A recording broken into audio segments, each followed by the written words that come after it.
Millions of Americans are on the move this evening, heading home for the holiday. These are shots taken just moments ago, in fact, at Penn Station right here in New York City, where we're told the trains have been suspended, signal problems, so many trying to get to their families. And take a look at this tonight. These are planes in the sky right now, the flight tracker, as more than 43 million Americans start their Thanksgiving journeys. As we all know, 90% of us will be on the road this holiday. And look at this tonight. Images of gridlock across this country already pouring in. We asked our ABC team out there to document their travels as they head home, and you're looking at just a glimpse of what they encountered today. ABC Cecilia Vega with the picture coast to coast tonight, and she's live in Los Angeles tonight. Cecilia, good evening. Hey, David, good evening. These are the folks who are getting ready to head home for the holiday by planes, trains, and automobiles. America is on the road. Down there, folks. If there's one thing to be thankful for this Thanksgiving Eve, it's that Mother Nature cooperated for the most part.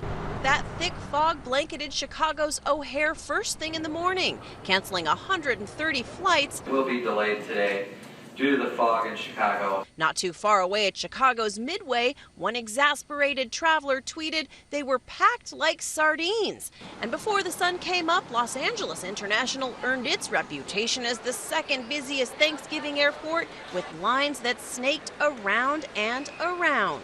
On the East Coast tonight, a train traffic jam. All Amtrak service in and out of New York City's Penn Station suspended because of a signal problem. But from coast to coast, on one of the busiest travel days of the year, it seemed to be, well, not so busy. You braved the holiday travel today.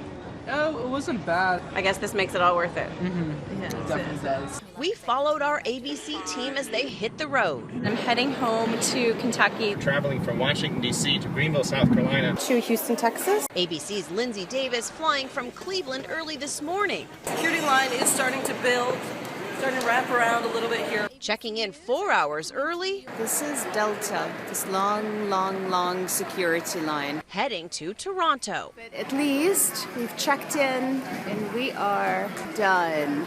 And roads were mostly clear on the way to the Jersey Shore. It's already looking a little hairy at times, but at least it's moving. But no matter how far or how long the journey, at the end there's that reminder of why it's worth it. A hug from Grandpa. Happy Thanksgiving. That look on Mom's face. The love of a sister. That embrace and that kiss. And a sign of just how easy the day has been here at Los Angeles International. The check-in counter is virtually empty right now. Good news for those of us who are flying tonight, me included. I'm headed home this evening to see my family in San Francisco.